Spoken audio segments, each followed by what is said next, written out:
emergency for the first time in about... This is Jim, and Receiving this message. We are Ken Jennings and John Roderick. We speak to you from our present, which we can only assume is your distant past, the turbulent time that was the early 21st century. Fearing the great cataclysm that will surely befall our civilization, we began this monumental reference of strange and obscure human knowledge. These recordings represent our attempt to compile and preserve wonders and esoterica that would otherwise be lost. So whether you're listening from an advanced civilization or have just reinvented the technology to decrypt our transmissions, this is our legacy to you. This is our time capsule. This is the Omnibus.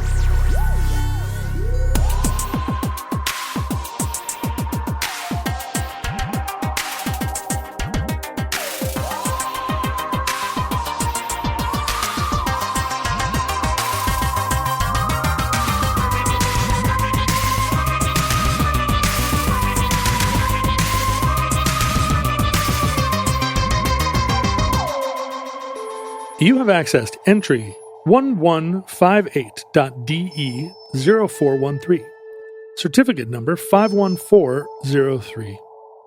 The Sight and Sound Pole. I don't think any word can explain a man's life. No, I guess Rosebud is just a piece in a jigsaw puzzle. A missing piece. Now, in any of your various roles, John, as a cultural commentator or a performer or a local expert, whatever. Sex advice columnist. Eminence grise. Basketball trick shooter. Oh, I thought you were going to say color commentary. Yeah, basketball trick shooter. Basketball waxer. Have you ever been asked to provide a top 10 list of any kind? Yes, all the time. Is that right? Yes. Like end of year kind of stuff? Or absolutely. What are some examples and what do you think about this whole ritual? Well, it still happens now, except now people want my playlists. But back in the 2000s and 2010s, yeah, it's a common way of trying to interact with a musician or somebody that you want to talk to or admire. Oh, this is just fan correspondence? No, nobody wants to publish it? Or they No, it ends up being reporters who are trying to fill column inches, and they're thinking, oh, what should I do? Oh, I should ask 10 indie rock artists to name their top 10 either records of the year or top 10 most influential records on them, or et cetera, et cetera. There's always a tag, a hook. And I'm terrible at making top 10 lists. I assumed you would not be enthusiastic about it at a bare minimum. Like we know from the book and the movie High Fidelity that there is this, in a lot of these fandom circles, there's a lot of this culture of, let's do this as a parlor game. What are your top 5, top 10 songs that have whistling, top 10 albums of the 80s, whatever. We used to play the game on tour. We would take turns DJing in the van on the many, many long hours across the world. That's how you travel around the world, across it. Right, don't go through it. No. It's too hot. You go across the world, but each of us would take, the early days of having an iPod and compose a playlist as you went with a theme, right? Oh, I'm going to do, let's see, and try and guess the theme. But it's a fun discipline to sit and say, oh, I'm going to do all songs that are in the third person or all songs that are about. It's a new axis to think about art on. Yeah. But I'm not good at it. I guess I can get into it. Well, you're not a fanish person in general.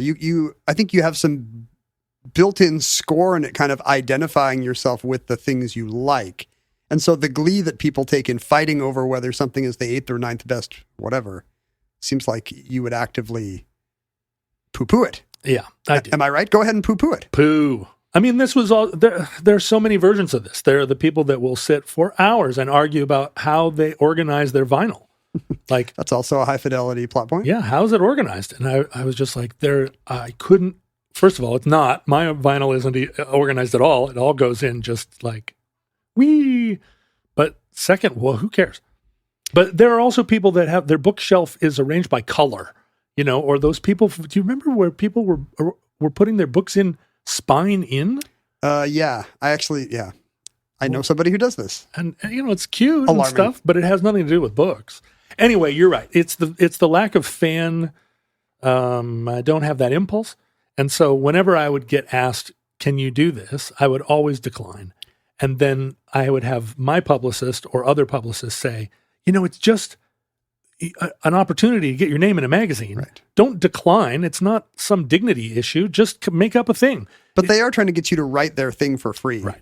Here, I don't want to write a listicle. You write a listicle. I will still get paid for the listicle. And the thing is, I'm happy to write 1,000 words for them, but just don't make me do that dumb thing. But is any of it on a basis of like, it's like picking my children, I couldn't possibly, or is this just like my brain doesn't work this way? No, I have zero. I think a lot of it is that you take no pleasure from it. And these the world is full of people who take a specific, and I am very far over on the other end of the spectrum, take a certain kind of nerdy completist's pleasure. It's like a warm bath to be like, what were the best, if I did have to order the Beatles albums by quality of first song, right. Or if I, what are the best movies that change from black and white to color halfway through? Oh boy, like what a thrill. And you are maybe lucky to be missing the gene of just enjoying swimming and stuff like that. Every once in a while, I'll get a wild hair. I did it the other day where I was like, you know what?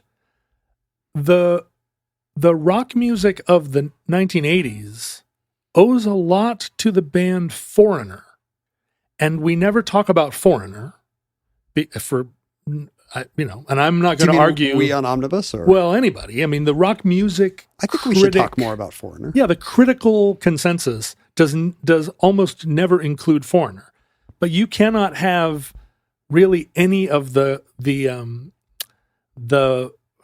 I don't know, sort of boomer, middle-aged guy rock, muscular sounding keyboard rock of 1985 without listening to Foreigner 4 from 1981 and seeing that the first 4 Foreigner records have all the DNA of everything that came after until Metallica's first record, which has nothing to do with Foreigner and takes nothing from it. But, Foreigner... They did it. Foreigner plays this influential role in the sound and vibe of the sort of Eddie Money mainstream and actually Bruce Springsteen and John Cougar, all that stuff, because Foreigner was British, but they're making this real kind of American guitar, but not... Hence the name. It's not... Right. The guitar isn't going to hurt your feelings, but it's tough enough that, that you can wear blue jeans and feel good about it. So I will do that every once in a while. Like, I've got a thesis. But that's very much like, I've got a controversial, possibly inflammatory historical appreciation here. And it might be about rock or it might be about, the Kaiser, right? Yeah, that's right. And the thing is, I'm not invested in Foreigner 4. No. I'm not trying to argue that and on some level, you might like the contrarianist nature of the position. Or just, this isn't something that we've been thinking about. Why don't we think about this for a second? But this to me is something a little bit different, which is a different kind of phase that we've moved into in terms of critical discourse and consensus, which is, let's see your lists. Let's see everybody's preferences. Let's fight over that phrase, let's see your lists. I've actually heard that. And you're a person without a list. Yeah, I don't have one. I have a hard time assembling a list. I always feel like you have so many lists. Well, no, it's just more like there's some level of, I'm going to leave stuff off of the list, but it's also like, do I trust myself? Does this movie that I saw that really impressed me the first time I saw it, is that as good as a movie that the fourth time really reveals itself? The same thing for the song that's a slow burner or a grower. What is your top French new wave film? Exactly. Name it. Last year at Marienbad. Okay, but but on a different day, I might say Breathless. I might have different answers. We're gonna get letters in French. But yeah, there's people who would not even have to think because part of their brand is just, I know what my favorite movie of 1987 was. And what's your favorite movie of 1987? Oh, the funny thing is, one of my stories when I was on Jeopardy for the first time was that I had a web page where I listed my 2000 favorite movies in order. And it was kind of true because I was going through by year And I was saying, have I seen 10 movies from 1931? Hey, I have. Wow. Let's put them in order. And so I had, and this is something we do in real time, like, not you, but, a dedicated moviegoer would at the end of the year think back, like, what were my favorite movies of 2022? Did I like Top Gun Maverick more than I liked Tar or Everything Everywhere All at Once? Or you would never think this way. It's a completely foreign impulse to me. And you can see in my face, I'm like, why would you? But some people, and there's really nothing about the art that requires it. Obviously, the year boundaries are completely arbitrary, but something about that kind of rigor and just a chance to revisit the past and reassess our opinions appeals to us for some reason. Did you know I've been to Marienbad? Last year? No. Yeah, I think I met you there last year, or was it the year before? No, it was neither of those times. It was several years ago on a little trip I took. So across the world.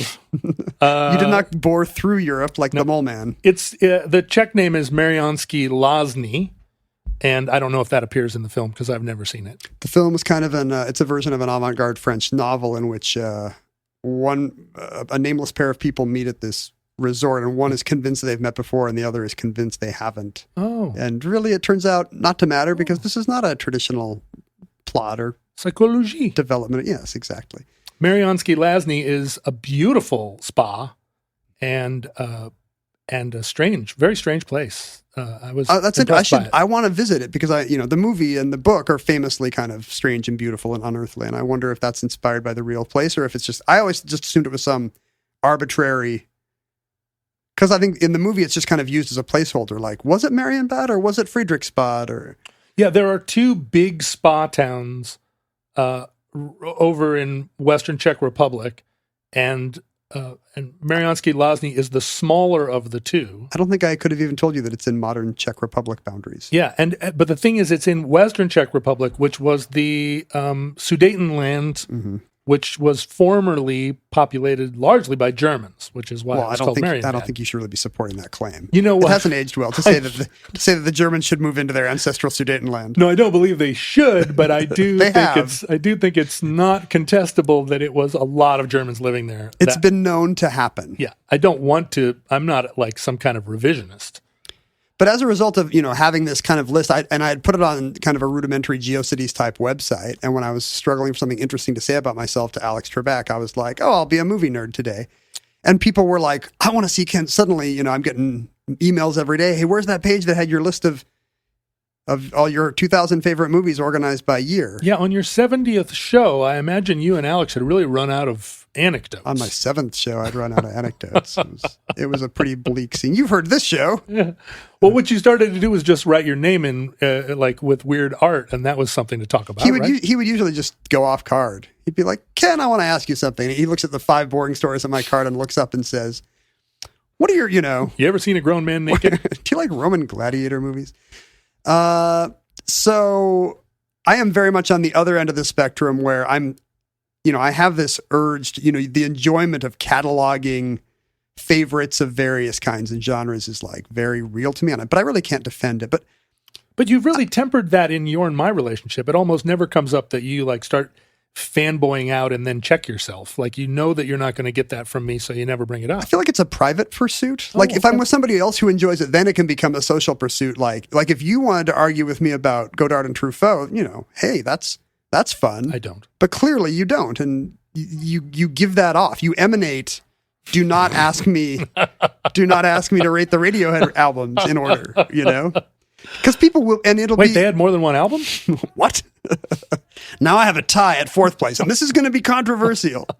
There's a million podcasts that do this. Yeah, sure. But of all the things that I kind of hate about modern criticism, this is one that I feel is Can you make a list of the top 10 things you hate about modern criticism? Number 10. I feel like maybe this show will become that at some point. Because I feel like the ways that we interact with art are deeply broken in the social media era. Yes. But this one to me seems pretty benign. This thing that happens every December where people start to argue about their favorite records and the critics polls come out and then the readers poll comes out and we argue about whether the critics are out of touch or the readers are too dumb or... Paz and Jop. So since you mentioned Paz and Jop, the Village Voice has been doing this influential... Is it critics poll or readers poll? It's critics, right? No, maybe it's readers. It's critics, but for a long time... Oh, this is embarrassing. for a long time, I was one of the contributors to the Paz and Jop Readers Poll. See, why didn't you lead with this? Well, because I never knew what to do, and they would send out this exhaustive list of everything that had come out. They and send all out a things. list. Oh, huge list of and you need to rank the things that you loved, and all these different lists. What was your favorite jazz album? What was your favorite? And I was so overwhelmed by it. I would sit and look at this list for a long time because I was on the Grammy board too, voting for the Grammy Awards. Same thing, exhaustive list of everything. Do the Grammy send out screeners like the Oscars do, so you can listen to stuff for free? Well, and because I wrote a column for the Seattle Weekly that was in the music section, you'd get review copies. I was on this list where I would get 50 CDs a week, and all these emails begging me to review the latest, My Sister's Machine record or whatever. No, that never happened. But I felt so much, I don't know, not pressure exactly, but just it was like people were haranguing me in a foreign language. The world is demanding my list. I was sitting in a cafe in Morocco and and somebody was yelling at me and I was like, I have no idea what you're saying. I don't know. I've only heard one Silver Sun pickup song, so I cannot tell you whether that record is better than the In Spiral Carpets record. What does better even mean? What are you talking about? The Paz and Jop poll is Robert Christgau's Village Voice poll that he started in 1970. But it's hugely influential. We were on it at one point in some way down it. But there was a sales bump? Well, the people, no, there's never a sales bump. Even if you're like, Lord, no. Even if you're on the Letterman show, you don't sell any more records. But, there were high fives happening. Yeah. And I still hear all the time, like, oh, remember when A.C. Newman was number 40 on the Paz and Jop? And I'm like, this is increasingly where enthusiasm for art happens. This is now the forum for how we celebrate art, because this kind of is the communal space to be like, ooh, look what's up 6 places in the poll this year.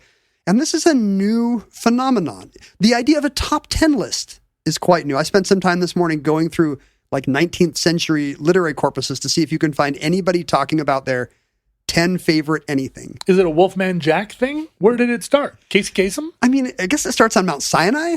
Oh, sure. I mean... Wait, were there 11 through 15 and we just don't know about them? Yeah, there's a tie. At 11 through 13, there's a tie, 3 other commandments that were cut off the list. No, I mean, 10 is obviously an obvious number for this kind of list, dating back to the Decalogue, and probably has something to do with our evolutionary fingers. We got those fingers. It's the fingers. But the idea that you would assemble your 10 favorite things and then argue about it with other composers, poets, writers, whatever. Prophets. Seems to be quite new. I mean, the model we had in the 18th and 19th centuries was more of it's today's county fair. There's a small room full of experts or judges, and they're going to put their heads together, and then they're going to come out with a medal and stick it on the best pig, or the best preserves, the best jam. Yeah. And this is basically the model that the Pulitzers have used since 1917, that the Nobel Prizes have used since 1901, the Cannes Film Festival since 1946. A small group of prestigious people, like, ooh, look who's on the jury this year. Decide, and there's no pretense that it's some consensus choice, because it's by definition a small group, and we know on some level that there was going to be infighting and deal making in that room. But there's no second place in the Nobels or the Pulitzers, right? And those are not, so you're right, those are not top 10 lists. A single ribbon has been awarded by a group of experts. So there was not a big, hey, the sample's better the more critics we get, and there's no, what's fun if we can rank these and see the runners up and fight about them. This system is, it goes back at least to the Paris Salon, the famous art show in 1748. That show first had a jury that got together and said, here's the one winner. But if you want somebody making a list of their 10 favorite things, I can find the poet Charles A. Dana doing it shortly before his death in the 1890s, saying, just an article where he was like, as an interesting exercise, I considered the 10 short poems that every schoolboy should know, and then he's like, it's Shakespeare's sonnet this, it's Milton's sonnet this, it's, right. And because it's the 1890s, he ends with Tennyson and Kipling. It's the Harvard 10-foot shelf of books idea of what constitutes a corpus or a canon. Yeah, a canon. And that's an interesting idea when it comes to some of the other art forms we'll look at here. And I think that's the idea. That's about the time this idea is getting built, that, this is what Be Educated man, we would have said, because it was an awful patriarchy, would have on his shelf. Well, it was a patriarchy. Let's not just go ahead and say it was awful. Oh, it was pretty awful. It was, you know, you think it was good fine? and bad. What are the top 10 patriarchies? Patriarchies. Top 10 things about any patriarchy. Right, but you always start with the Greeks. Yeah. Or, I mean, it's true that once you assemble a literary canon, you're well on your way to saying, what are the top 100 great books? Right. You know, you're not there yet, and you're not doing it you wouldn't say it's fun. You're not doing it in that voice. You're not radio DJ voice. Well, yeah. So radio DJs are a big part of what we think of as a top 10 countdown, because Gen X came up with Casey Kasem and Shadow Stevens doing this on the radio. But in fact, Billboard's charts are never a top 10. Billboard had a Hot 100 starting in the 50s. They had their radio show that Casey Kasem started was top 40. Top 40. Billboard's number is generally 40 and 100. And there is a predecessor. They did have the very earliest Billboard lists are, I think, just for reasons of easier computation, these are the 10 top-selling sheet music things. And this kind of comes out of the turn of the century era. There's just an explosion of it. And I don't think we can blame Charles Dana or anybody else, but suddenly Harper's and the Saturday Review are going to have what are last year's 10 best novels? We spoke to Professor whatever at Yale and Professor somebody else at Northwestern, and here's what they said. You start to see more of these at the end of the year. So it's an end of the year wrap up is where it kind of starts. Not Charles Dana. Charles Dana's doing some best poems all time, and maybe some of these articles because he's on his deathbed. He doesn't have time to look at he didn't read all of his manuscripts that he got. He didn't watch all his screeners from last year. But a lot of these things showing up in the Saturday Evening Post are just more like these experts. The same reason BuzzFeed does listicles. These experts say these are the 10 paintings. What do you think, reader? Because they realize they're going to inspire lively discussion in a parlor or around a Cracker Barrel. Yeah, somewhere. The FBI has a top 10 list as of 1949. Oh, that I would have thought that was Public Enemy #1 was 20 years before that. I think the 10 most wanted list. I mean, maybe there is Public Enemy. I think you're right. I think Dillinger is Public Enemy #1. But just as with there's not a Public Enemy #7. Just as with the Nobel Prizes be getting these 10 best lists, the idea that the public would react to a top 10 and that would be something you could follow and track criminals out the same way you're tracking pop signals. That's a late 40s invention. And that was big when we were kids. The 10 most wanted list. You couldn't go to the post office without thinking about it. But I guess now it's not such a big deal. I don't even know. Do they even have it? Somebody will tell us. I don't care enough to look. People get caught so fast now because it's like, well, we got videotape of this guy. They're dummies. We got his license plate number 2. Literally in the YouTube video, you could see his phone number. And then Letterman in 1985. By that time, it's become enough of a staple of our conversation that you can have an ironic take on it. Like the very first top 10 list has no jokes in it. The Letterman one. The Letterman one, yeah. He just says, here are 10, with much fanfare and drum rolling, here are 10 words that kind of sound like peas, or 10 words that almost rhyme with peas. And then he just says, meat. And there's kind of a, Paul does a thing, and there's kind of a muffled laugh as people gradually figure out what's happening. Yeah. But it's a take on the idea that with much aplomb, you would count down to the best of something. The Casey Kasem model. The word that most closely sounds. Here's our number one word that almost rhymes with peas. But, more than any, and we've covered Paz and Jop, and we've covered, so there's been music and art and literature.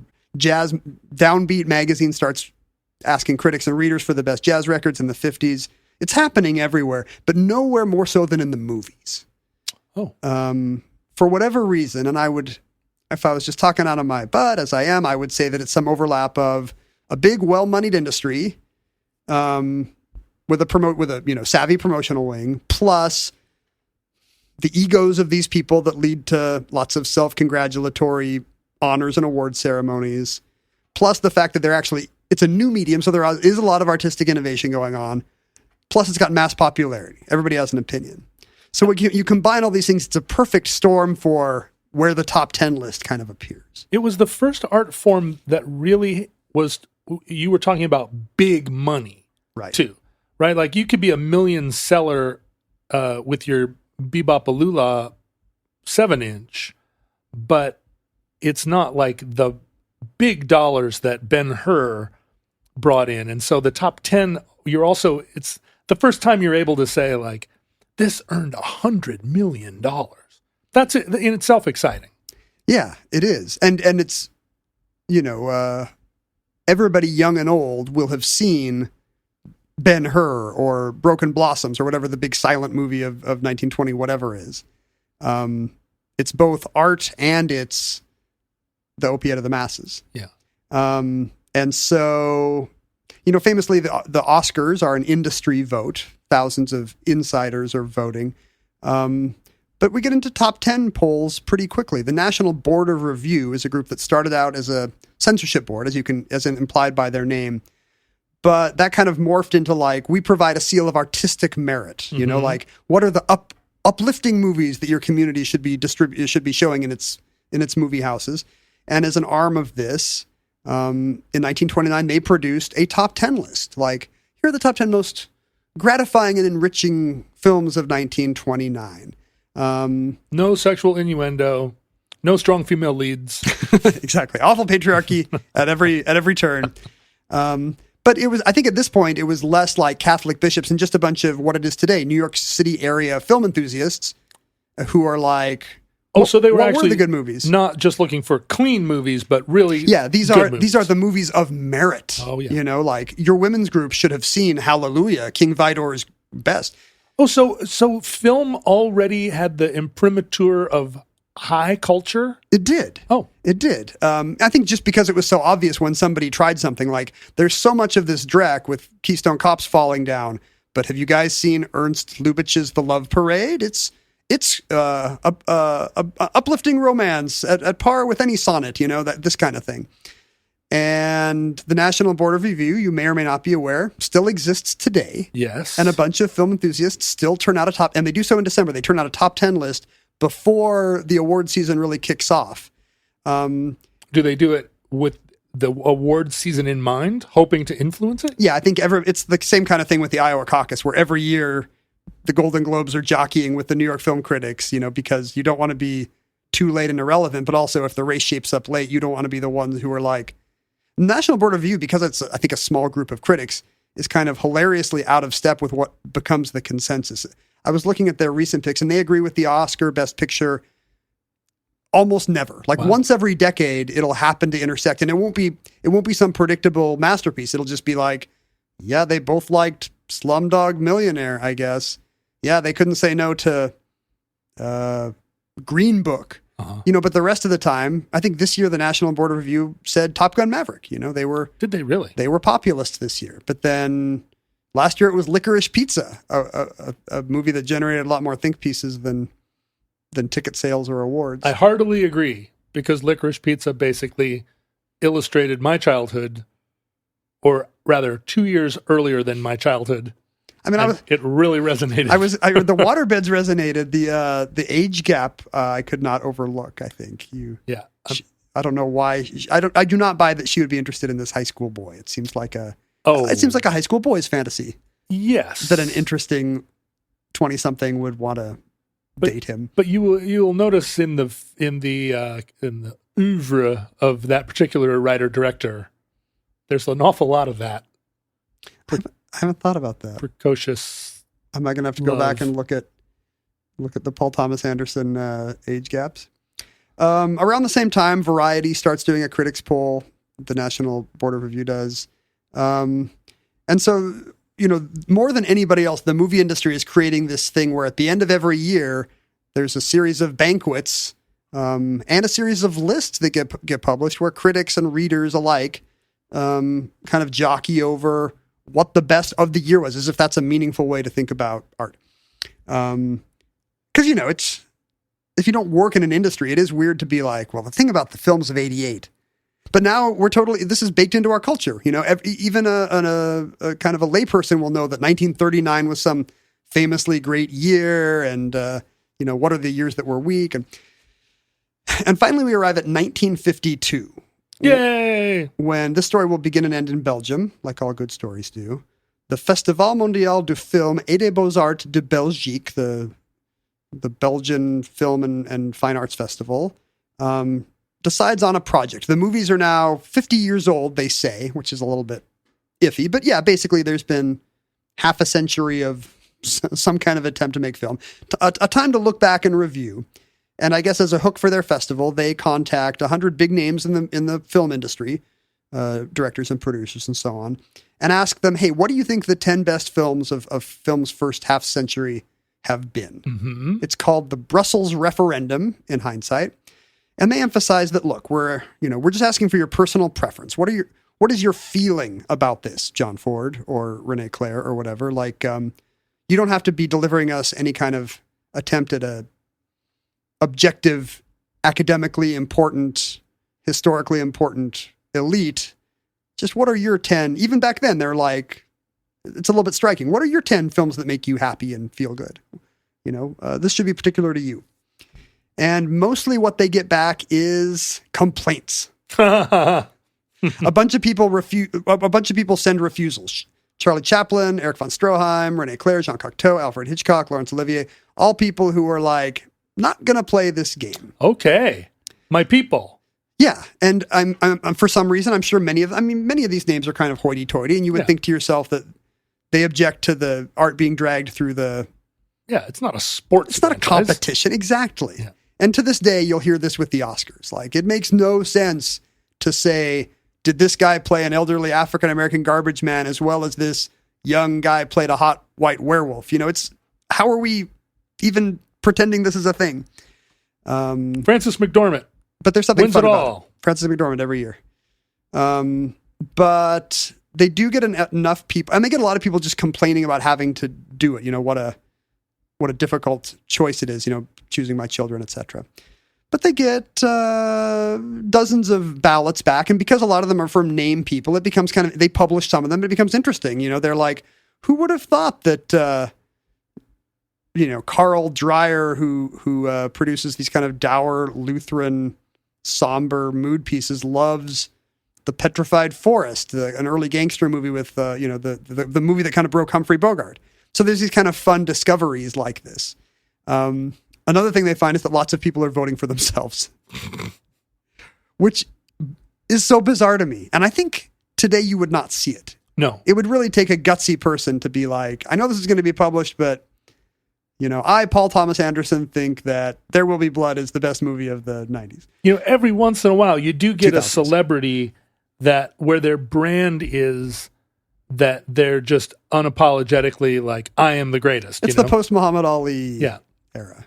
But it's so rare, and you can only get away with it if you are the right kind of flamboyant, which almost no one is. I think because it's a list of 10, then at least you can make your movie one of them. Yeah, right. Your humble author cannot help but add that in the number 10 spot, I have placed my own. So I guess, to a man, a lot of the big names make number 10 is one of their own movies, or at least one they, I think they say that Billy Wilder offers Ninochka, which is a movie he wrote but did not direct. So it's some kind of humble brag, If you ran for office, would you vote for yourself, or would you sportingly vote for your opponent? I feel like that's a little bit different. It's secret, for one. That's the main difference. And also it's such a large sample size that you're unlikely to swing it. But it's a symbolic vote either way. I remember when I ran for office, sitting and looking at my ballot and saying, well, I want to be a sporting person and give my charitable yay to my opponent. But do I not think I'm the best candidate? That's what always made me think it was the silliest possible vote. Like, if you don't have your own vote, who is going to vote for you? Exactly. Like, I do believe I would be the best in this job. Why would I throw my vote away? And did you vote for John? What's his name? I'll never say. Oh no, Grant. I didn't vote for that guy. No. I was trying to think. What is that guy's name? John Grant. He was not the best candidate. But who cares? Of the three of us. It would be the most sporting to vote for it would be the most selfless to vote for your last pick. No, I would still be sitting chewing on gristle if I'd done that. So this is a big deal. For the first time, they can print a top 10 list, they have enough people that they can say, this is a consensus of the world's great directors. Mm-hmm. And interestingly, it is, let's see. Go on. A lot of silent movies, a lot of movies that now seem a little bit dated to us. The consensus, the winner, they just printed top 10, and the winner is the Soviet director Sergei Eisenstein's silent movie Potemkin about the... Sure, we watched it on my late lamented podcast. Oh, right, it's a war Friendly film. Fire, yeah. And it's got for a movie of that era, it does hold up very well because he basically invented modern editing. It's got the baby carriage going down the steps that Brian De Palma ripped off in Untouchables. It's pretty fantastic to watch, to see all the tropes. Yeah, and you really have to, if you don't know this guy invented this kind of cross-cutting, then you're not going to be like moved by it. But to me, if you watch enough movies, you do kind of internalize, hey, movies from the 20s don't really look this contemporary. This guy does have something. And so, that's how I still feel when I look at Wells or somebody who is ahead of their time, but has maybe been dulled by the culture catching up. Well, I just sat down with my 11 and 10-month-old daughter, and we watched Casablanca. Interesting. And is this because of the conversation we were having at dinner the other night about what one black and white movie would you show? Do you remember we were talking about this? Yeah, that might have planted it in my head. Huh. Mindy has a friend who we were asking about It's a Wonderful Life, and her friend was like, "What? I've never seen a black and white movie." Yeah, right. And Mindy, so we were like, "Well, what is the black and white movie you show to somebody like this who apparently starts Wizard of Oz with the Munchkins every time?" And I would not have come to Casablanca on my own, but I was like, yeah, it's not going to hurt anybody. It's got Nazis. It's got romance. It's got action. It's got some French. It's got movie stars who still kind of hold up as movie stars. It's glamorous setting. I've never been able to understand Humphrey Bogart as a romantic lead. Big head. But there you go. That's the secret. Head. Short guy, big head. It reads well on screen. But watching it through her eyes and watching her grapple with, why am I watching this? And, and the fact that I'm like, no. But that's the thing. He never says play it again, Sam. And all this stuff. And so I started to do some research on it and learned that Casablanca was not a hit. It did fine in theaters, but it was just a middle-of-the-road film. But it became a movie that played in revival houses. And then what was it that it was like a movie that every year at Yale homecoming, they played it for 2 weeks at this little theater in New Haven. Right? As some kind of they did it once and then everybody was like, ha ha ha, let's do that again. And for however many years, they just did it every year at homecoming. And through that, it became like this beloved staple. That's a real phenomenon that you see when you trace the history of these top 10 polls, is that you have to remember at the very beginning, there is no great books shelf for movies. Not only is there no sense of what the canon is, but also there's no way to watch them. You're thinking back to when this, what I loved when it came out in 1931 was this. And so nobody's really like, I've seen it on TV a couple times since then. It doesn't really hold up. When did they start doing repertory theaters?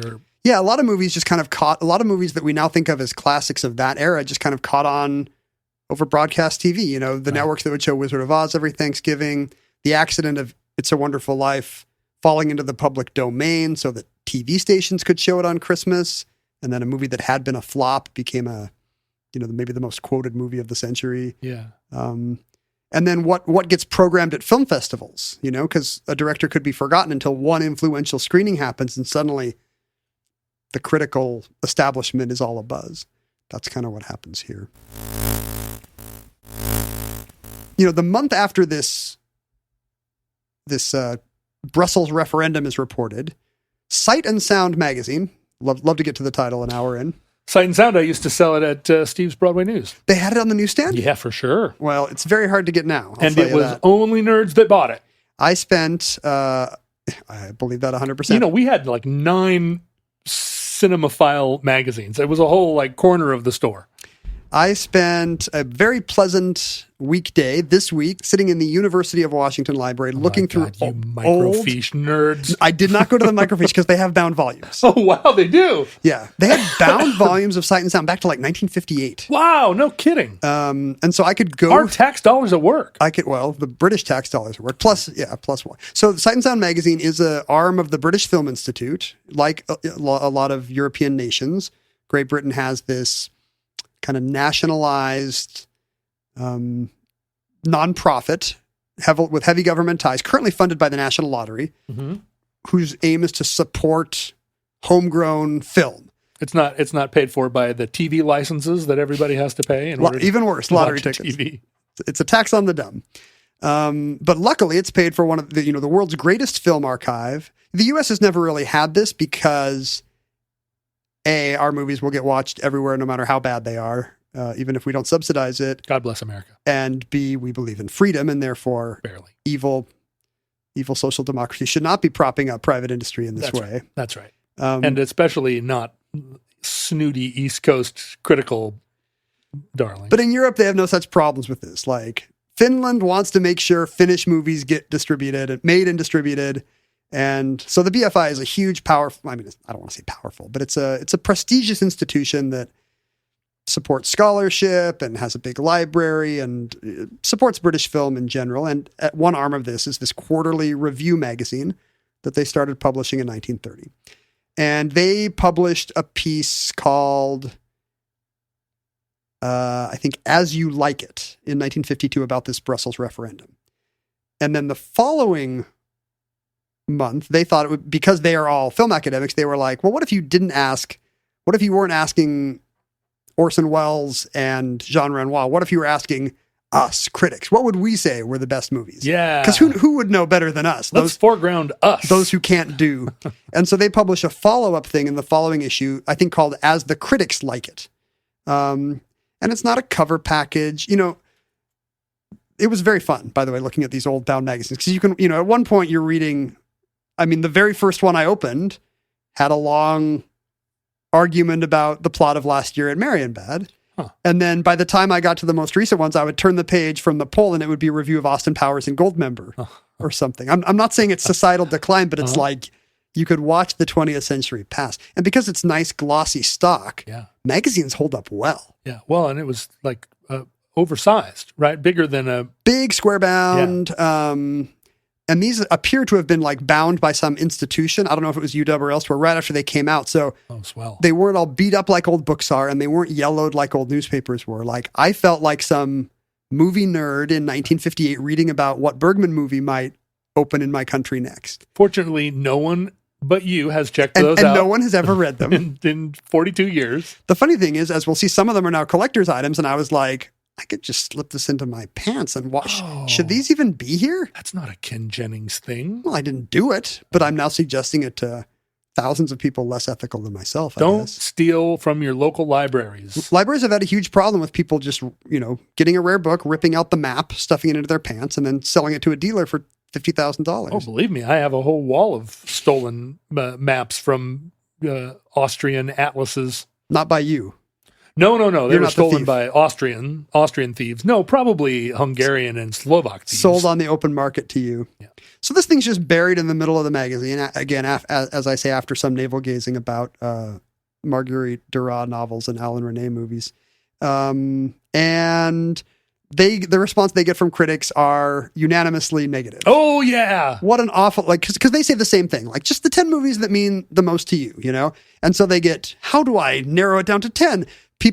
Critics are legitimately telling them their counts. I've seen 5,777 movies, and you want me to narrow it down to this arbitrary number? How dare you, sir? How dare you? I'm consulting this spiral bound notebook I carry with me everywhere. Yeah, that's the thing. Anybody who knows their number also probably has a ranking. So come on, sir.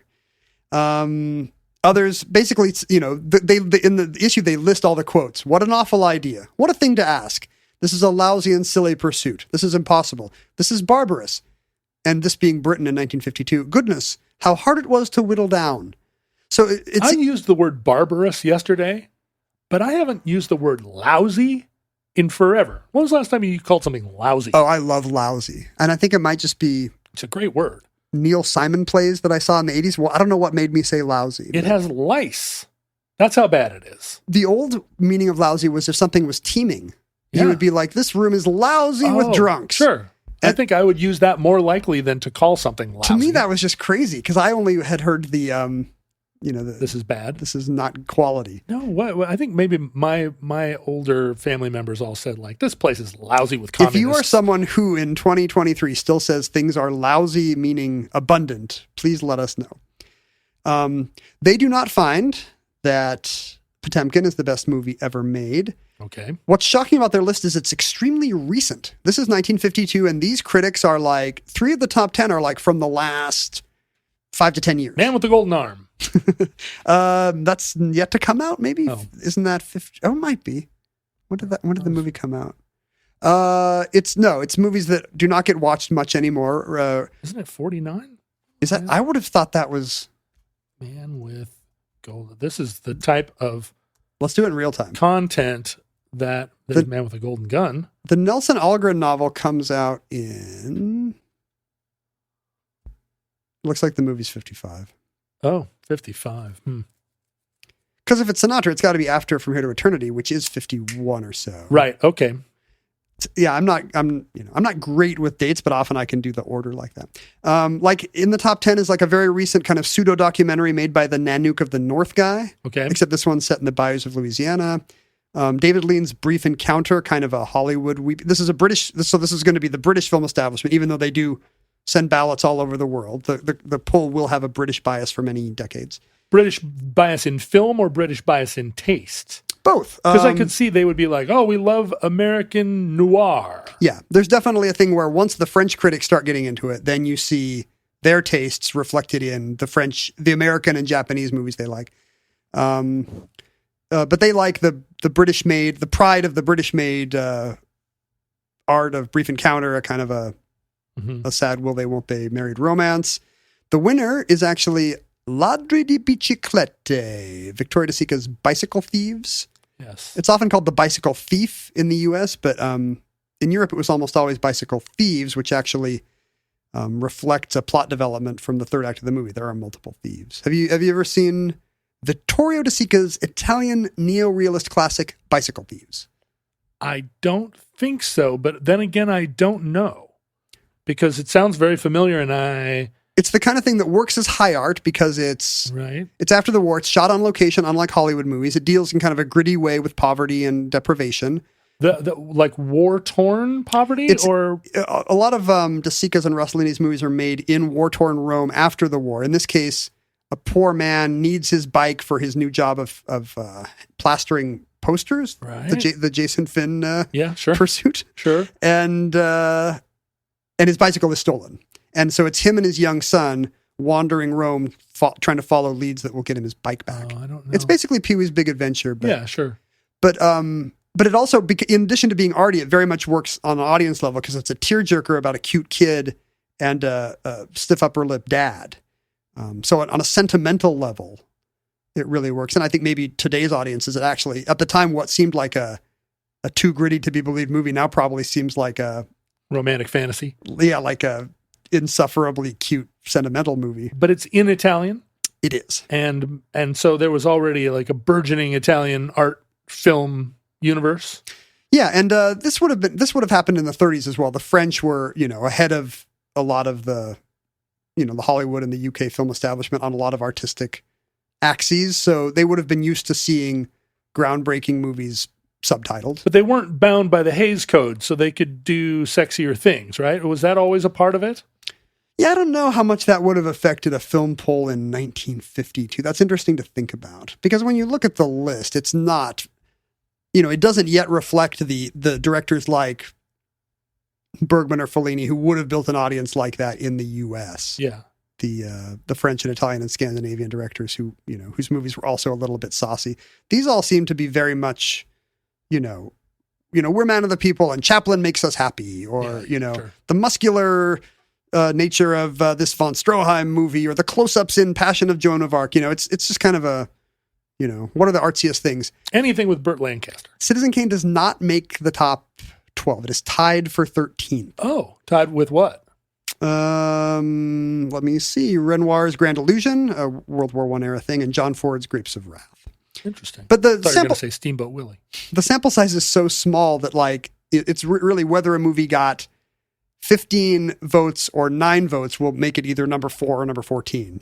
Wow. And this continues in the future of the poll because they continue to, crucially in 1962, some editor has hey, it's been 10 years since we ran that little package, and a lot has happened in movies since then. The French New Wave has happened.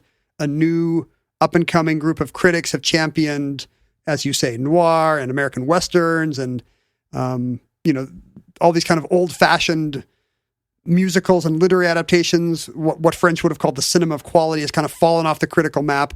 What would this list look like today? Let's revisit our thing. Did they still ask only 15 critics?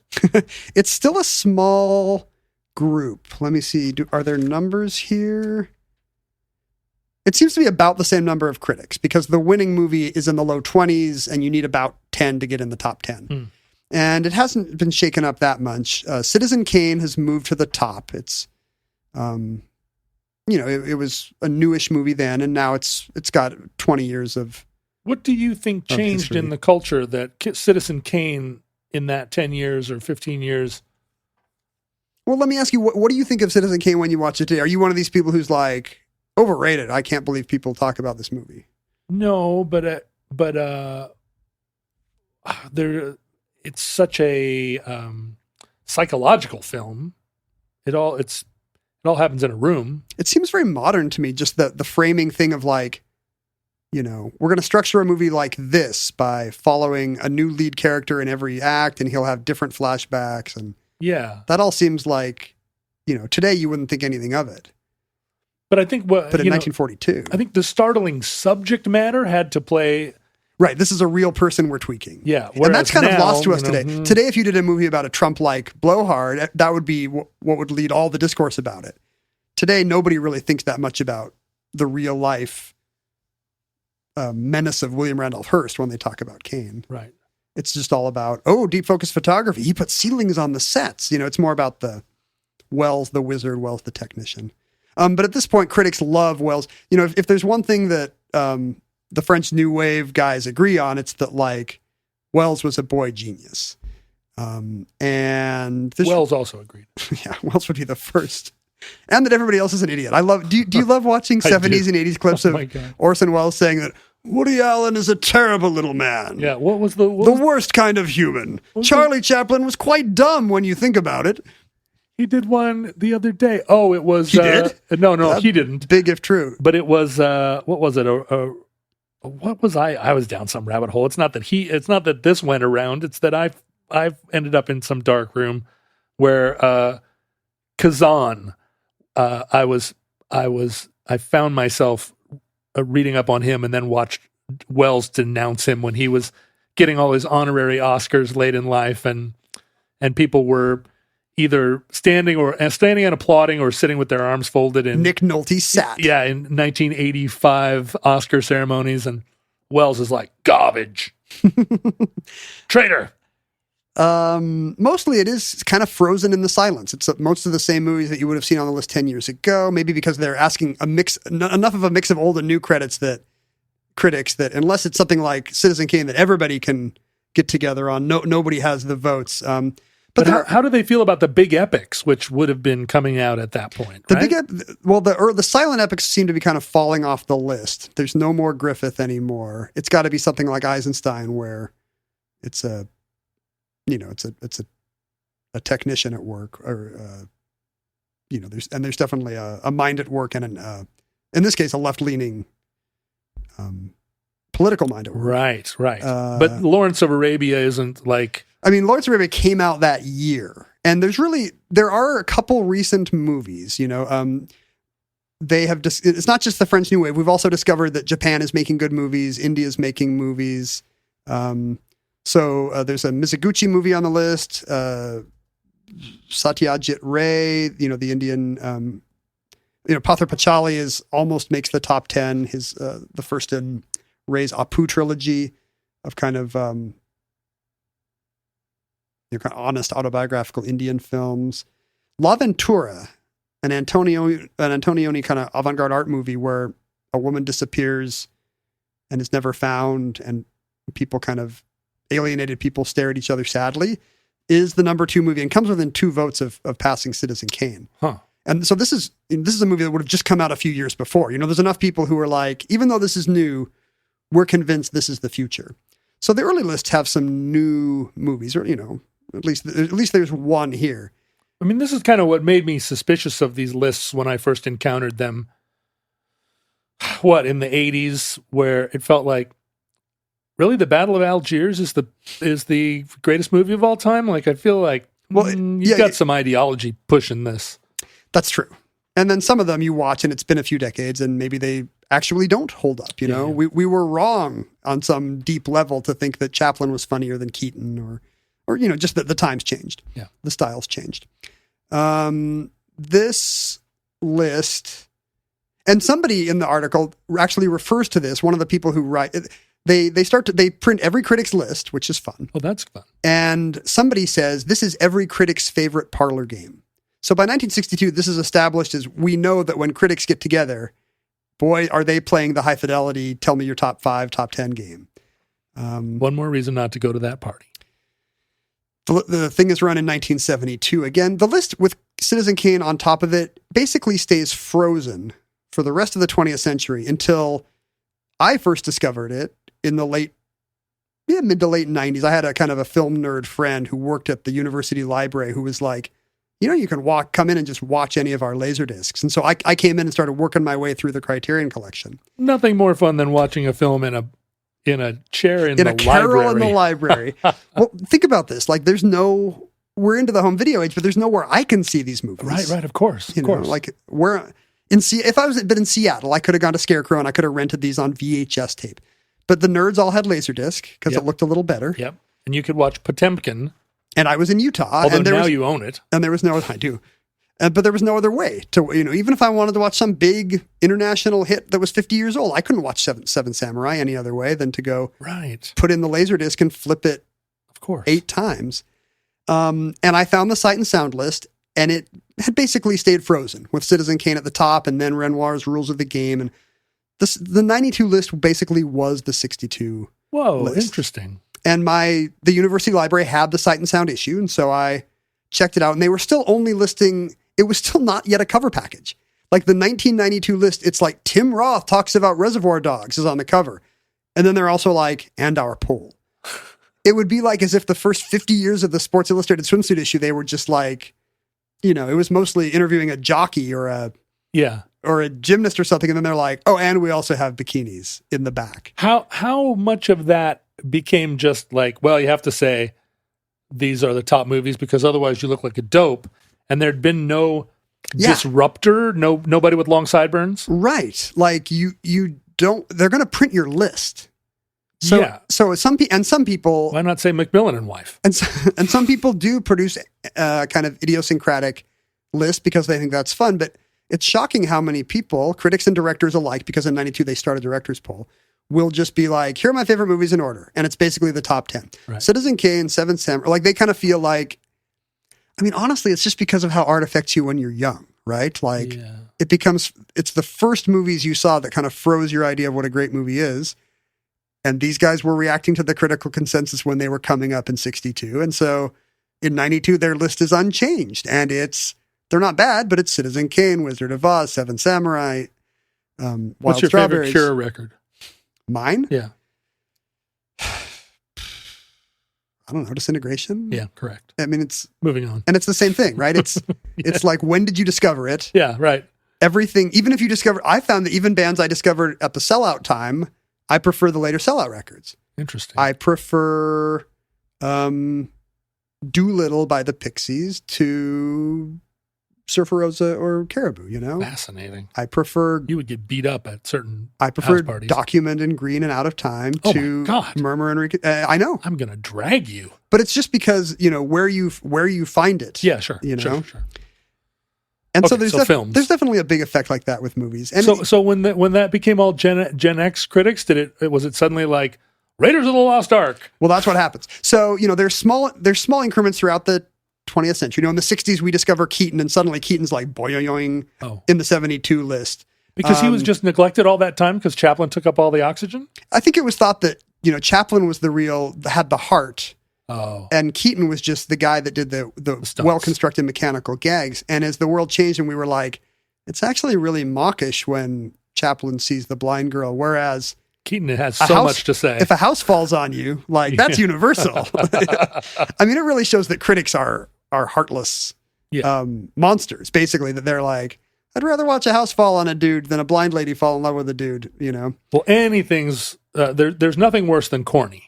Exactly. And that starts happening in some point. It's all these people that make that true. At some point, yeah, and it's self-perpetuating. All their friends are telling them Chaplin's corny and Hitchcock's not anymore. Before, Hitchcock was corny, and at some point, somebody's going to influentially argue, actually, no. Here's why Chaplin's super relevant to our age, and, if the world hasn't ended, maybe it swings back. The 72 list is where you get some Bergman and Fellini movies, but they start to fall out, actually. 82, there's hardly, the newest films in the top 10 are like Seven Samurai and Singin' in the Rain. Like Revival House, your parents' movies are the newest movies on the list. Although there has been a reappraisal of Hitchcock. I think Donald Spoto's book has maybe come out, so we now think of him as a dark genius who's not just making slick genre movies. He's actually some kind of crazy outsider artist. And as Truffaut notes, the 1982 list is kind of the last one where we're just going to be going on memory. Like Truffaut offers some quote that's like, in the same way that the canon of literature was changed by people having a shelf full of books, for the first time in the movies, we're not just going to be going on our childhood memories. We're actually going to have a shelf full of movies, and that's going to change everything. And it doesn't happen immediately. 1992, the top 10 list still has no 60s movies on it. Bizarre. It's a bigger group. It's like 145 critics. They're mostly amenable now. Nobody's complaining. The directors, when they had a director's poll, it's the directors who are like, this is bullshit. Elia Kazan won't do it. Gus Van Sant won't do it. Godard won't do it. This is not a respectable pursuit for an artist like myself. To submit a list. They won't submit a list. Contribute. Yeah. Oh, right. Of course not. It's not a sport. In the 1992 list, they're still just listing a top 10. So they have all this data. And I went back and by hand, I found the 92 issue and I went through the lists director by director and critic by critic and kept a tally. I produced my own top 100 on my computer. Boy, you're really dispelling those rumors that you're a mega nerd. A lot of people think I'm some kind of weird, fixated wonk or geek. No. But I was doing totally normal stuff like hand counting Sight and Sound ballots. Recently. In the mid-90s. Because they were not producing the top 100. The culture was not yet like, you've got all this data, let's dig into it. Whereas that did change over the years. In 1992, in the 70s and 80s polls, there's some note that like, hey, Raymond Williams and Edward Said are telling us our canon is too male and white. So take a look at this. We got a few Japanese directors. Right. 92 is the first time where they're like, wow, there are really no women in this list. No women directors. And it's really because women did not have the chance to direct. A movie by a Belgian director named Chantal Akerman, kind of an avant-garde quasi-documentarian, the kind of director whose movies might be 8 minutes long or might be 4 hours long. You'd be more likely to see them playing by night in a museum or an art gallery than in an art house. The kind of art film I'm talking about where it's not even distributed. Yes, I do. Like when normal people say art film, they mean like, depending on who they are, they might mean Life is Beautiful with Roberto Benigni. Or a Rocky Horror Picture Show. Exactly. Yeah. Whereas this is like, no, theaters won't show this. You had to go to a museum for a week when it was showing. She had a movie called John Dielman that actually got some votes, which leads whoever's writing the cover package, or it's not a cover package, whoever's writing the introduction to sniff, well, certain films certainly must matter to a generation. The implication being, yeah, there were sure some young feminists this time, and they picked this Chantal Akerman movie, kind of 3 or 4 hours about the drudgery of a Belgian housewife. Right. Mary Wollstonecraft, right up there in the canon. Exactly. And there's one. It's, there's a couple token directors. There's one Claire Denis movie. Maybe there's one Maya Deren movie.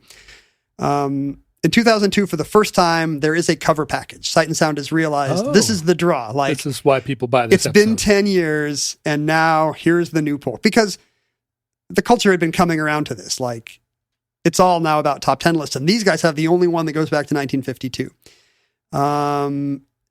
It's still a bunch. There's still 2 silent movies in the top 10, but like you can see at least some reappraisal movies like the new movies in the top 10 in 2002 are Vertigo, which has now had its restoration and a new audience has seen it. And it's by this time I have seen the Robert Harris restoration, and I'm like, oh, I was wrong about this on VHS. This movie's fantastic. And is that the only, or is it the highest ranking Hitchcock? It is.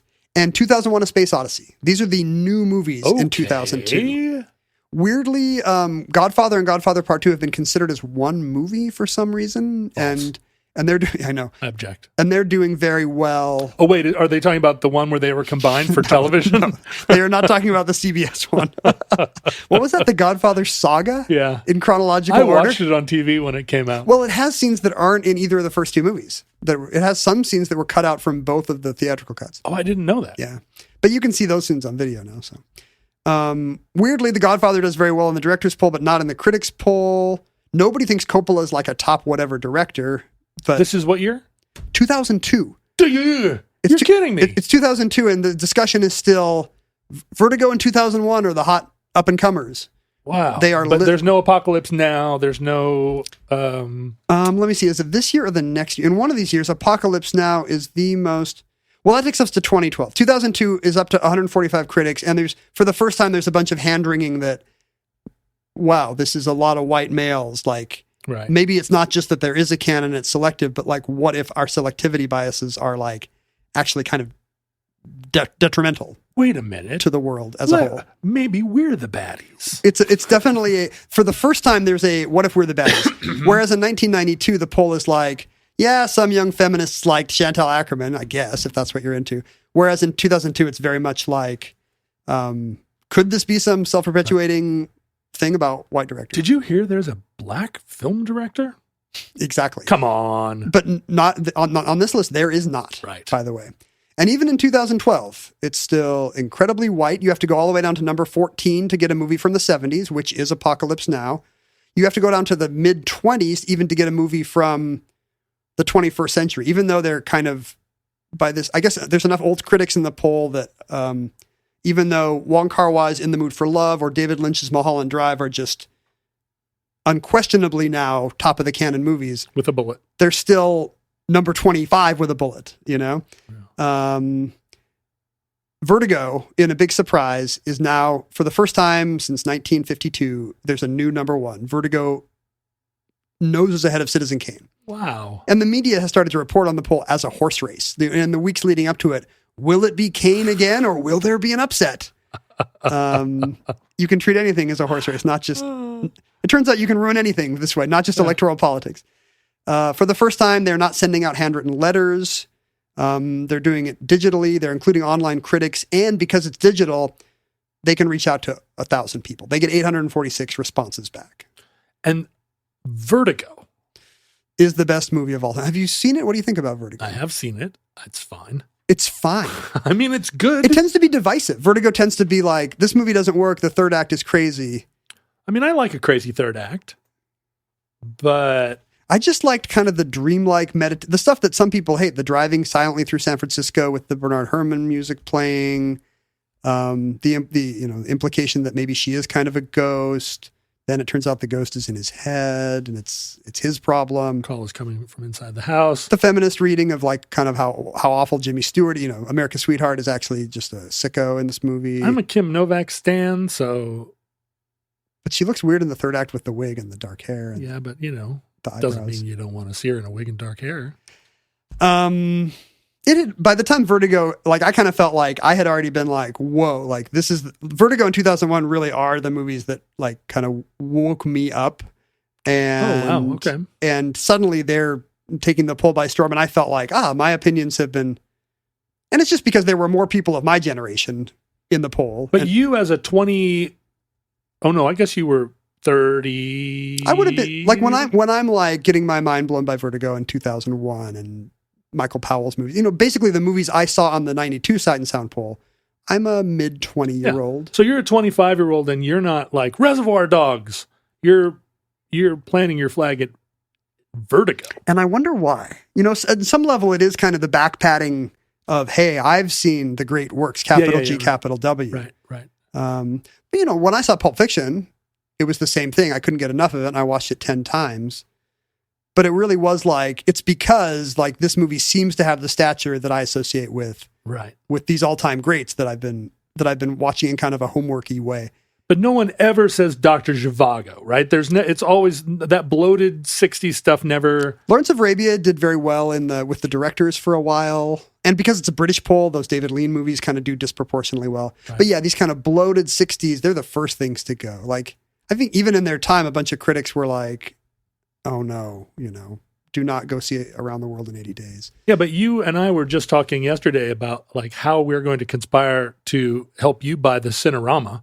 And the Cinerama was made to show those, like... It's got the curved screen that was fashionable for 18 months. Yeah, Vertigo's going to look like Ding Dong on that. And all the decisions that went into making those movies were motivated by how do we get people to come, to not watch TV, but to come to a movie. They got to be wide, they got to be colorful, they got to be long, they got to be an event.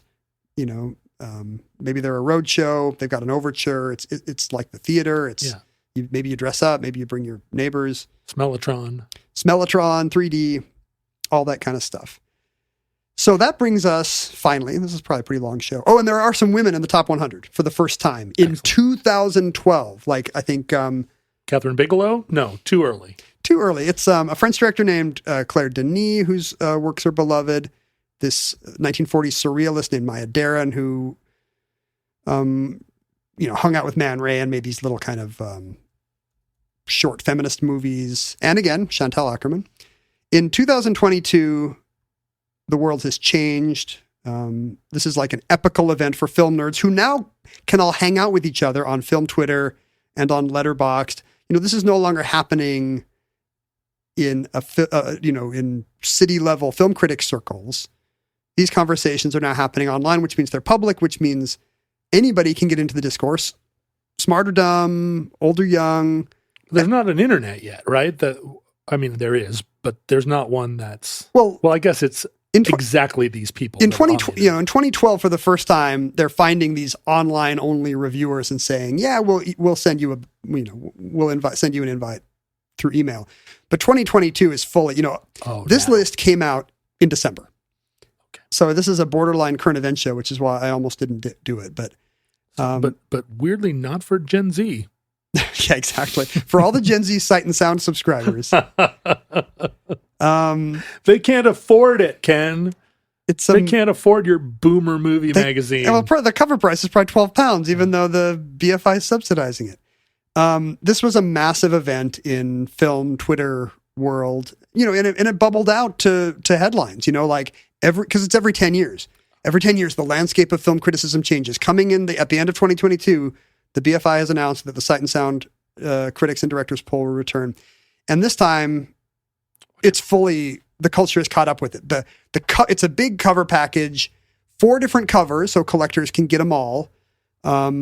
Instructions about you better mail order in advance because these are going to run out. And they do, by the way. They're selling for $185 on eBay within weeks. Hate. I hate everything about that. The headline says, the votes are in. But you can choose. Do you want the Kane cover? Do you want the 2001 cover? Do you want the...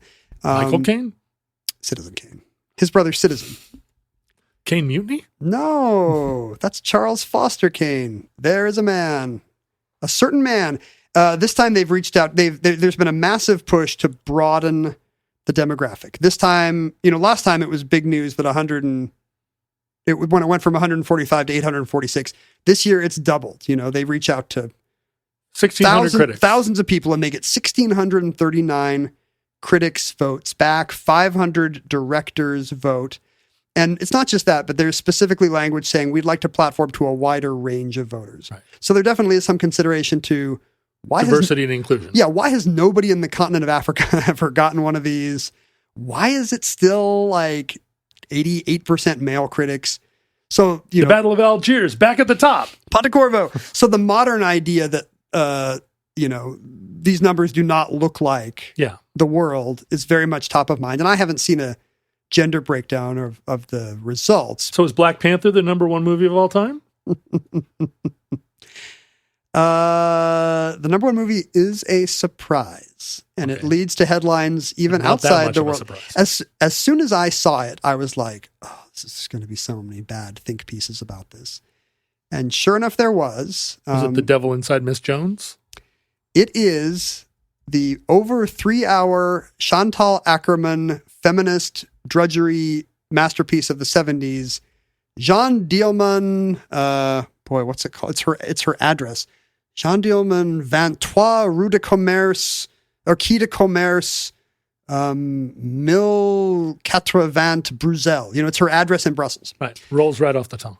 It's a 3-hour movie with a 3-hour title that no one has ever seen. The best movie of all time, as voted by 1,600 critics. And it has just topped Citizen Kane in 2001 and Vertigo and all the rest as the best movie of all time. And for the first time, this is a massive multimedia splash for this. The next day, the Criterion Channel says, hey, we've got 56 of the top 100 movies. Watch them here. They're revealed in the magazine in countdown form. I think in 2012 was the first time where they actually listed a top 100. Like, look, we have all this data. People are going to... Ken is at home typing this into his spreadsheet anyway. Let's put out a top 100. But this time it's actually a countdown. So it's like, in the number 98 spot, Get Out, 97. And it comes all the way down to... And suddenly, Citizen Kane and Vertigo are runners-up to this kind of 3-hour feminist gallery piece, basically. And they're showing the BFI South Bank does a series. You can go to the BFI theater and watch all 100 in order. This is this is a big cultural event, and it gets all these headlines because this feminist movie is the top pick. And did you immediately watch it? I had just seen it weirdly. Mindy and I had watched it maybe 6 months before. And what pushed you to watch it at the time? The same reason I watch a lot of this stuff. There's some kind of did you know it was nominated, I guess it's not nominated, right? This is all just coming out of thin air. This comes out of nowhere. And this was a movie that literally came out of thin air. It was like in the 30th spot a mere decade before. And it had been reassessed. Well, let me discuss this in a second. But I think one of the reasons why these lists appeal is because there's a certain kind of anal retentive mind that likes working through these things methodically. Like, now I've got a new list of movies to see. And I had seen this in the top 100 in 2012, and I was like, how have I never seen this? There were a number of African directors and women directors for the first time. So I'm watching a Senegalese movie called Tuki Buki that I'd never seen, which is great. And this movie I understood, but you really do kind of watch this woman make beds for 10 minutes, and then she makes lamb chops for half an hour. And it's not quite as... what's the name for those gray British movies of the 60s? It's not just quite as mundane as that. We learn that she's got kind of her son's curious about sexuality, but she likes to avoid the topic, but she's also paying for the rent with a weekly client who she sleeps with. Oh, so it's not...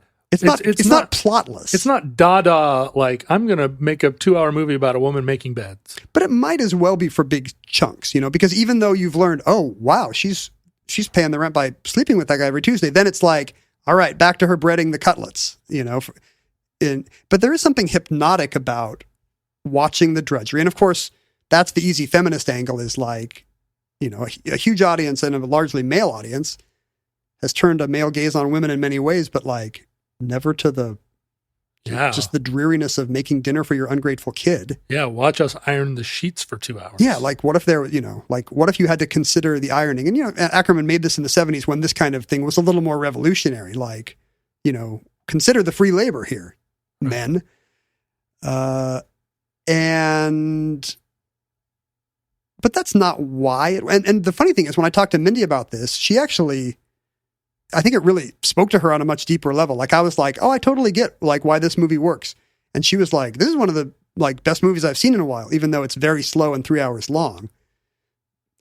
When you guys watch movies together, do you turn up the lights at the end and make out? Well, I know you're making out through the whole film, but do you discuss, or do you discuss the next day over breakfast? I feel like it might be like the next time we're like in a car or something, Because you don't want, like, after the movie, you don't want to be like, all right, now let's have a book club, right? Well, I filled 4 pages in my notebook. Exactly. How many pages did you fill? Here are my takes. So Ackerman has been played at a recent film festival, kind of a landmark thing in London, kind of did rediscover her whole oeuvre.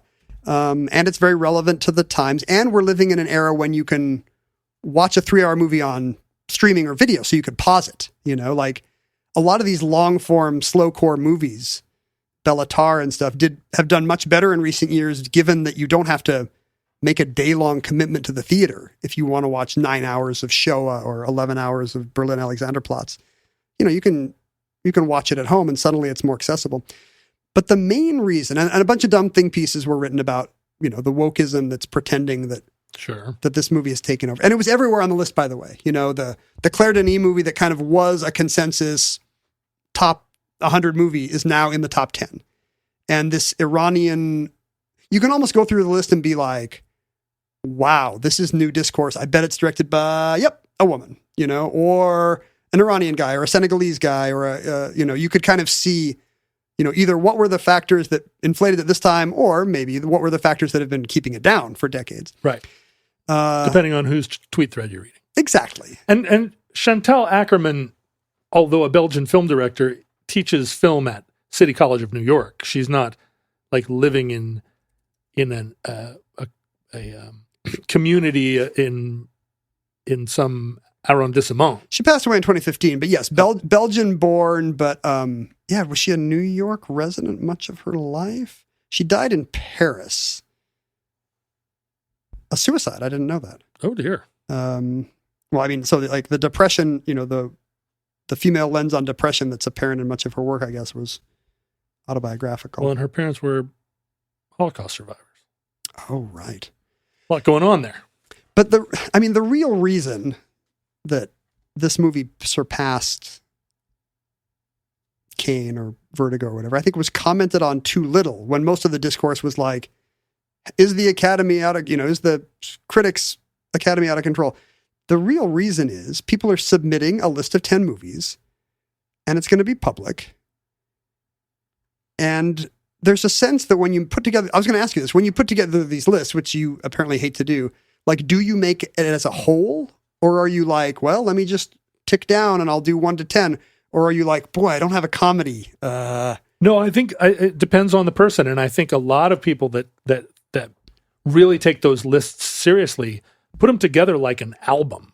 Exactly. Where they're like, you cannot... It's a mixtape you're curating. Yeah, you cannot appreciate my number 5 choice without understanding my number 6 and number 4 choices. And if you look at these 70s or 80s lists, it's clear that there is definitely, I should have a Japanese director here. Yeah, right. And there is, everybody will put in Seven Samurai or Ugetsu or something. And this is just never extended to like, oh, wait, women direct movies too. Right. And people from other countries. Right. Including the country of Africa. And yeah, exactly. And so suddenly the visibility is, I do not have a single black director on my list. Right. And it's not just that like... Scan. It's not necessarily the performative social justice thing that would be complained about. And it's not even representation matters. It's really more like, I want this to represent the breadth of my tastes. Yeah, an earnest attempt to do what we're all trying to do, which is open the doors. Yeah. But it doesn't even have to be an active activism. It's just more like, if this list is all white men, I don't just watch movies by white men. Like, I should make sure my list reflects that in some way. But the criticism is that none of these people want their list to reflect poorly on them. Right. Because there's always going to be somebody that's like, I looked at your list. I mean, that could happen, You really have to not, you have to be really not care. You have to be Woody Allen, basically, to be like, nope, this year I'm still submitting Rules of the Game, Wild Strawberries, live with it. But there's a way that you could look at any list like that and level any number of criticisms. All these directors were between the ages of 45 and 52, and so this is an ageist list. And there's a procedural issue that when you try to say, well, I'm going to make sure that my list is not all white men this time because of the past inequities, there's a smaller list to choose from when you come to what are the truly great movies directed by an African director, or what are the truly great movies directed by a woman, just because they got so few opportunities. And what that means is your list of let's say you have your 8 white males and then your the 2 where you're more concerned about representation. Your 8 white males, you're picking from a universe of tens of thousands of movies, which, disadvantages your Hitchcocks and your Welleses because, you're picking from a big universe. Whereas if I want to make sure that this list is not all white men, like I've only seen, the West has only seen maybe a dozen African movies, you know? Right. How many stone cold classics by women have there really been? None, and that's the problem. So it means that when you pick your female director or whatever it is, if you're somebody who does that, it just concentrates those votes. So the men are splitting the votes 100 ways. Your woman is probably going to be Ackerman, Darren, Claire Denis. You know, it's just a much shorter list. Yeah, well, I mean, we saw this in the early 90s when Maya Angelou was on every curricula. Yeah. Every lit curricula where that was new, but surely there are other women of color who have written books. And there were, it's not to say that there weren't, but, it definitely gives the impression of tokenism if you're, if the critical discourse just surrounds the single most elite representatives of their demographics. That's what's been wonderful about watching that evolution, where reading lists now are like extraordinarily diverse and have brought forward all these books that were there, but were not on the University of Washington freshman reading list 10 or 20 years ago. 20 or 30 years ago when I was there.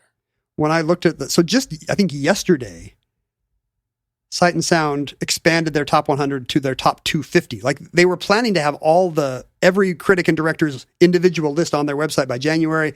It turned out to be a mammoth undertaking, and they're now saying mid-March, I think. Do they keep expanding it because they need Vertigo to stay on the list? And it's no, the math is not changing, but it's like we announced numbers 1 through 100, but there's some cool surprises here.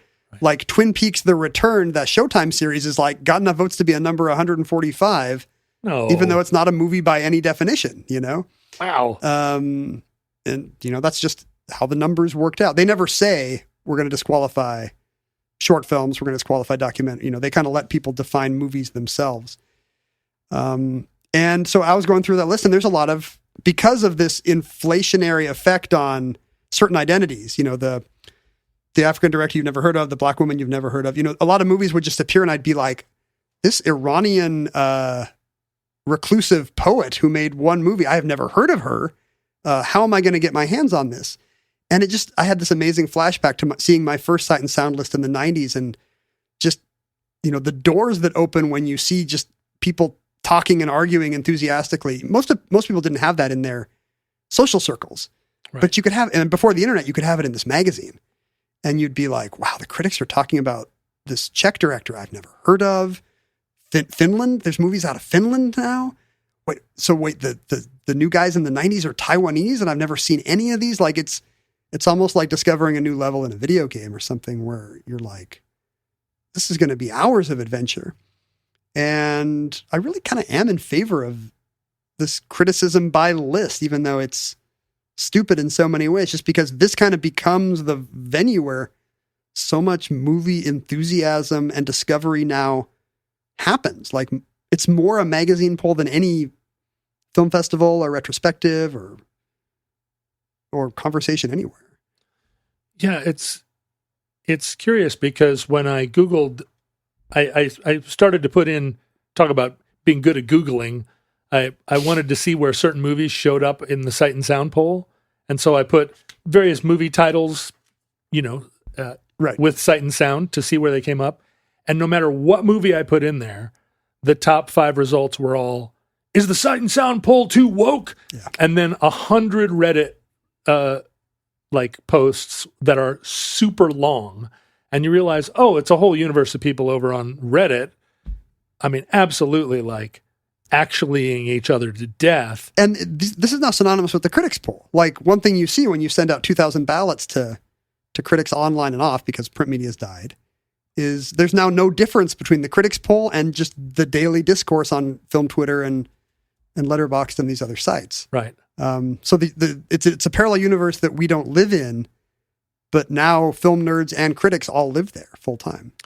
And I wonder how long before your list is reflexively, as a director or whatever, your list of films is in itself an ironic commentary on lists making and film and yeah. Oh, you're totally going to have some anti-woke maverick doing malicious compliance. The same way this guy at UW recently did a ironic land acknowledgement and got yelled at by the faculty. Yeah, he thought he was really funny. He thought he was being hilarious. How long till people start doing that? Well, I, for one, welcome our new film critic overlords.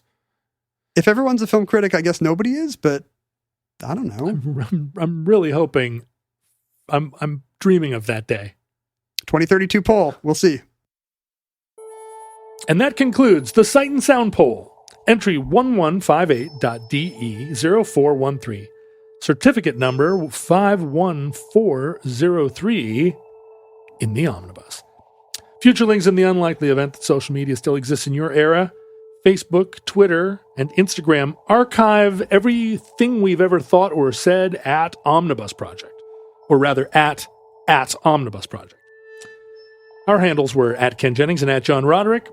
You can email us at theomnibusproject@gmail.com. At. Just add an at when in doubt. You can communicate with other Futurelings by typing the word Futurelings into your computer and see what happens. That's all you need to do to communicate with them. You can then communicate with them just by thinking and singing aloud to yourself in the shower. Is that right? They'll know you're there. You can mail us actual mail at P.O. Box 55744, Shoreline, Washington, 98155. And we encourage you to support the production of the show by going to patreon.com/omnibusproject and pledging a nominal amount. It would, by definition, be nominal. Because you could name it. And that's right. And it's also... You can name $120 if you want to give that every week. You should. You should give us $50,000 to not produce the show. Oh, that's true. Should we start taking? Should we have a competing Patreon, and to not produce the show, and if it ever exceeds the other one, the show will end. $50,000 a month, and we will quit making Omnibus. So go to patreon.com/omnibusproject and click and enter the promo code Omnibus Project, and then pledge $20 a month, and you will be you get a tote bag on our list of favorite people. Is that all you get? We'll make a top 10 list of listeners, and we'll read it at the end of every show. Yeah. Top 10 listeners. Top 10 best listeners. It'll change all the time. People will be like, I'm not number 2 again. I hope I'm number 1. No, I wasn't. The thing is, we're going to have to prorate it according to your class, race, gender, and productivity. Like the fair you were talking about, where Romanians had to pay a certain price for funnel cakes, but Germans had to pay 10 times as much. Yeah, or 100 times as much. That's only fair. You should punish the Germans. They like it. Listeners, from our vantage point in your distant past, we have no idea how long our civilization survived. Will there be a Sight and Sound poll in 2032? Hard to say. Almost certainly, unless the Pocky-Lips. We hope and pray that this Pocky-Lips we fear may never come, but if the worst comes soon, this recording, like all our recordings, may be our final word. But if Providence allows, we hope to be back with you soon for another entry in the Omnibus.